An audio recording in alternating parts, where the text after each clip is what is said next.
9 साल खट्टर साहब मुख्यमंत्री रहे। अगर इतना अच्छा काम उन्होंने उनकी सरकार ने किया था तो क्या मजबूरी थी कि उनको बदलना पड़ा? भाजपा कितनी भी कोशिश कर ले लेकिन हमारी पार्टी में एकजुटता रहेगी। हमारी सरकार बनते ही पहला काम हम लोग करेंगे कास्ट सेंसस। बीजेपी ने एक नया शगुफा छोड़ दिया, वन नेशन वन इलेक्शन। ये संभव है क्या? आपके पास इतने सांसद है नहीं पूरे देश में कि आप संशोधन कर सको संविधान में। भारतीय जनता पार्टी आज भी ले दे के उसी नारे पर आके टिकती है, हिंदुस्तान पाकिस्तान, मंदिर मस्जिद, हिंदू मुसलमान। कैप्टन साहब का समय हो, इस नौजवान का समय हो, हर वक्त स्वर्गीय पायलट साहब हो या हम लोग हो, हम इनके लिए, परिवार के लिए, पार्टी के लिए हमेशा वोट मांगे। अपने क्षेत्र का, अपने हल्के का अगर आप सही मायने में विकास चाहते हो तो छोटे मोटे दलों में, निर्दलीय में, हाथी घोड़ा भैंस बकरी पता नहीं कितने चुनाव लड़ रहे हैं। यह चुनाव है बीजेपी कांग्रेस का। एक तो इंजन वादा हो लिया दिल्ली वाला, और चंडीगढ़ वाला इंजन सिर्फ धुआं फेंक रहा है।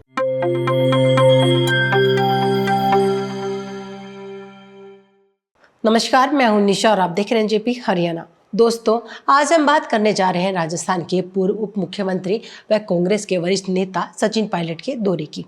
हरियाणा में कांग्रेस की संभावना को ताकत देने आए पायलट का गुजर बेल्ट में ही नहीं बल्कि अन्य वर्ग के युवाओं में भी अच्छा खासा क्रेज है। उनके आने का कितना असर होगा यह तो समय बताएगा, लेकिन उनको सुनने के लिए जिस तरह गुजर बेल्ट के गांव भोटला में 22 सितंबर को लोग जुटे वह कांग्रेस के चेहरे पर मुस्कान लाने वाला रहा। रेवाड़ी से कांग्रेस उम्मीदवार चिरंजीव राव के समर्थन में आए सचिन पायलट यह बताना नहीं भूले कि कैप्टन परिवार से उनका पारिवारिक लगाव रहा है। हम आपको यह बता दें कि सचिन के पिता स्वर्गीय राजेश पायलट अपने जमाने में चिरंजीव राव के पिता कैप्टन अजय सिंह यादव का चुनाव प्रचार करने पहुंचते थे। सचिन पायलट इस बार भी हरियाणा की कई सीटों पर चुनाव प्रचार के लिए पहुंचेंगे।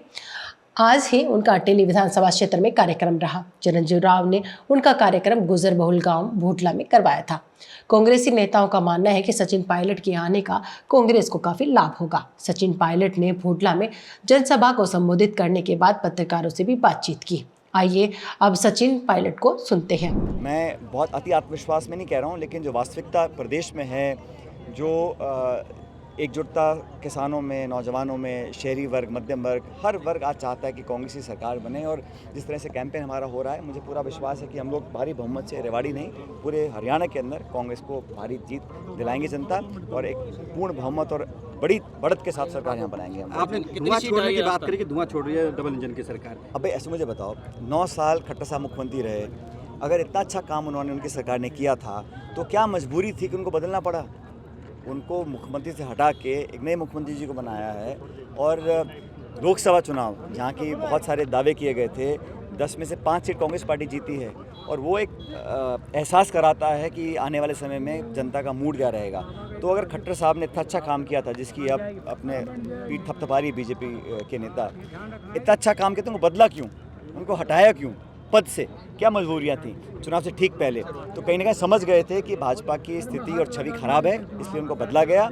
और लोग मन बना चुके हैं। बहुत देर हो गई, अब कोई यहाँ नेता आ जाए, कोई भाषण दे ले, कुछ घोषणा करा लो, कुछ घोषणा पत्र में लिखवा लो, लोग मन बना चुके हैं। खासकर किसान, आदिवासी, दलित, हर वर्ग में आज ये कांग्रेस को सरकार बनाने का लोगों ने प्रण ले लिया। पायलट ने राजस्थान में देखा हमने कि वहाँ पे भी गुटबाजी रही और वहाँ खामियाजा भुगतना पड़ा। अब हरियाणा में भी सैलजा का प्रकरण वो लगातार कोई प्रकरण नहीं है। सब लोग, जो हमारी कांग्रेस पार्टी का जो नेतृत्व है, उनको पूरा विश्वास हमारे कार्यकर्ताओं पर है, और पार्टी सभी नेताओं को साथ लेकर चलती, तभी हमारी इतनी बड़ी पार्टी है। ये 130 साल से पार्टी हमारी काम कर रही है, और भाजपा कितनी भी कोशिश कर ले लेकिन हमारी पार्टी में एकजुटता रहेगी।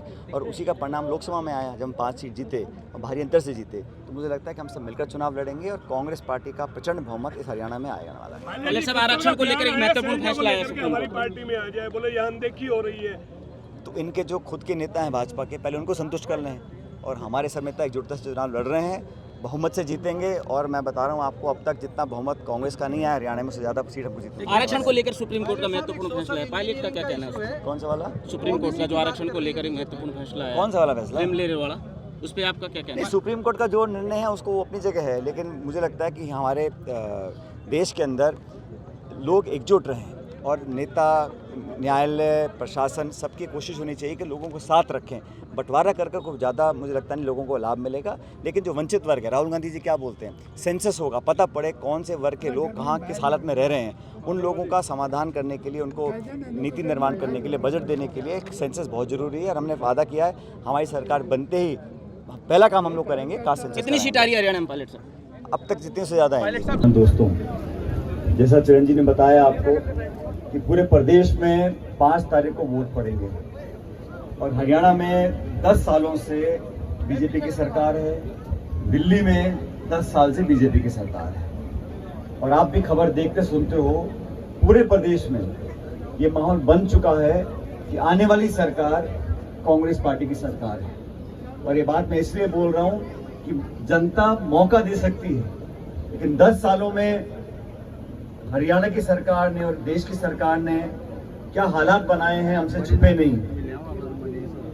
किसानों के खिलाफ काले कानून बनाने हो तो बीजेपी आगे, फौज की भर्ती बंद करनी हो, अग्निवीर चालू करना हो तो बीजेपी आगे, हमारे देश की रौनक और नाम कमाने वाले हमारे पहलवान बच्चे बच्चियां हों, उनको बेइज्जत करना, उनको बदनाम करना, उसमें बीजेपी आगे। उद्योगपति हो, मध्यम वर्ग हो, छात्र हो, हर वर्ग को बीजेपी की सरकार ने ऐसे कानून बनाकर शोषित करने का काम किया कि आज उनको 9 साल के बाद अपना मुख्यमंत्री बदलना पड़ा।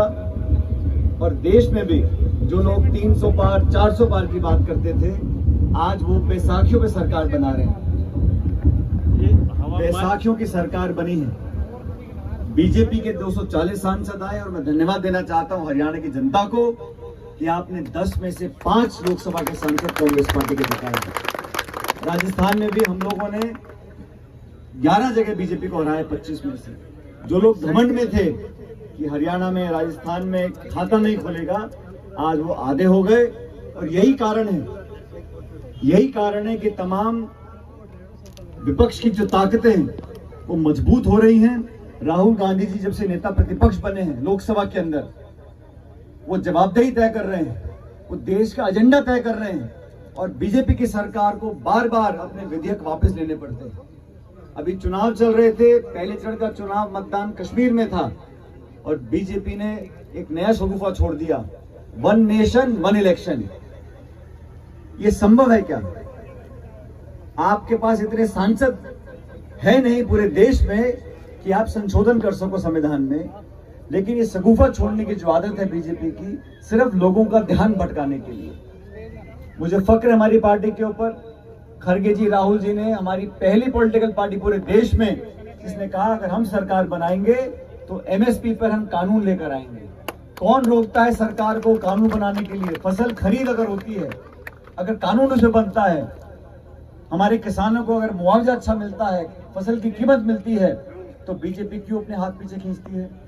भारतीय जनता पार्टी आज भी ले दे के उसी नारे पर आके टिकती है, हिंदुस्तान पाकिस्तान, मंदिर मस्जिद, हिंदू मुसलमान। बाकी उनको बिजली, सड़क, स्कूल, शिक्षा, चिकित्सा, खाद, बीज, पानी, रोजगार, उद्योग, निवेश, इनसे कोई मतलब नहीं। 10 सालों में क्या तो महंगाई के हाल कर दिए, क्या शिक्षित बेरोजगारों के हाल हैं आप देखो पूरे प्रदेश के अंदर। किसान अपने आप को सहमा महसूस करता है, धरना देने जाओ तो लाठी गोली चलती है, मुकदमे दर्ज होते हैं। देश की राजधानी पे लगभग 1.5 साल तक किसान बैठे रहे, तब जाके सैकड़ों जो किसान शहीद हो गए, उसके बाद जाके वो वापस लिए कानून। और ये तीनों कानून लाने के लिए कहा ही किसने था? और आप लेकर आए तो वापस क्यों लिए आपने? ये जिद, मनमानी, घमंड, अहंकार, इस प्रकार का काम करने की आदत बीजेपी को हो गई है। मेरा आपसे निवेदन है, आज चिरंजीव राव के लिए मैं वोट मांगने आया हूं और पहली बार नहीं आया। रेवाड़ी लोकसभा विधानसभा क्षेत्र में कैप्टन साहब का समय हो, इस नौजवान का समय हो, हर वक्त स्वर्गीय पायलट साहब हो या हम लोग हों, हम इनके लिए, परिवार के लिए, पार्टी के लिए हमेशा वोट मांगने इसलिए आते हैं। मैं मानता हूं इनके परिवार ने लंबे समय तक सेवाएं दी। फौज में काम करने के बाद, जनता के बीच में आने के बाद एक अपनी जगह बनाई है। और मैं पूछ रहा था बैठा बैठा चिरंजीव से, मैंने कहा भाई कितने लोग चुनाव लड़ रहे हैं? ये लंबी लिस्ट है, इतनी पार्टियां हो गई। अधिकांश लोग जो चुनाव लड़ रहे हैं वो सिर्फ और सिर्फ कांग्रेस की वोट खराब करने के लिए लड़ रहे हैं। उन्हें कोई चुनाव जीतने से मतलब नहीं है।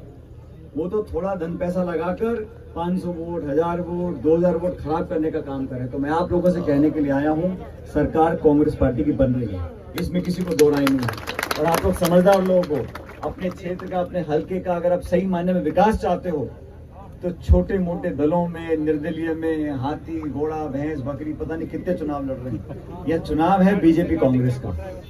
इसमें आपको देखना है कौन व्यक्ति, कौन सी विचारधारा, कौन सा प्रतिनिधि हमारे बीच में रहा, दुख सुख का भागीदार बनकर रहा, और अपना वोट खराब नहीं करना। वोट वहां दो जहां वोट की गिनती हो। जब राज बनेगा, महत्वपूर्ण जिम्मेदारी चिरंजीवी राव निभाएंगे हमारी सरकार के अंदर, पार्टी के अंदर। आज भी राहुल गांधी जी ने उनको देश भर में जिम्मेदारी दे रखी है, हर जगह जाके अपना पार्टी का काम करते हैं। और पढ़े लिखे लोग, साफ छवि के लोग, नौजवान लोग आपकी ज्यादा सेवा कर सकते हैं। अब मुझे कहने में कोई संकोच नहीं है। हरियाणा में जो हाल भाजपा का हो रहा है, लोकसभा चुनाव में भाजपा के कार्यकर्ताओं को लोग गांव में घुसने नहीं दे रहे थे। उनसे सवाल पूछते थे कि आप किसानों के विरोधी हो, आप संविधान के विरोधी हो, आप संविधान में संशोधन करना चाहते हो। हमारे दलित आदिवासी भाई बहनों के मन में डर क्यों पैदा हुआ? क्यों बार बार भारत बंद करना पड़ता है? क्यों बार बार प्रधानमंत्री और बीजेपी के नेताओं को सफाई देनी पड़ती है कि हम संविधान को नहीं बदलेंगे, हम आरक्षण से छेड़छाड़ नहीं करेंगे? मनमोहन सिंह 10 साल प्रधानमंत्री थे, कभी ऐसी बात उस समय उठी कि संविधान से संशोधन हो जाएगा या आरक्षण में फेरबदल कर देंगे? क्या कारण है कि भाजपा की डबल इंजन सरकार, और कैसी सरकार है। दिल्ली की सरकार तो यहां लटक गई, बहुमत मिला नहीं, बैसाखियों पे चल रही है। और हरियाणा की सरकार चंडीगढ़ वाली है, जो वो इंजन जो है डबल इंजन, एक तो इंजन वादा हो लिया दिल्ली वाला, और चंडीगढ़ वाला इंजन सिर्फ धुआं फेंक रहा है, काम करने को तैयार नहीं है। तो आप लोगों को सोच समझकर अपना वोट डालना है।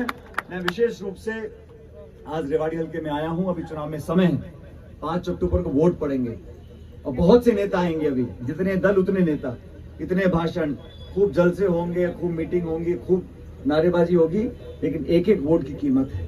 और आपके गांव का, आसपास के पूरे इलाके का अगर वोट और आशीर्वाद चिरंजीवी राव को मिलेगा तो मैं आपको जिम्मेदारी से बोलता हूं, आपके सारे काम विकास के, सरकार के, नौजवानों के, उन सब कामों को हम मिलकर करवाएंगे।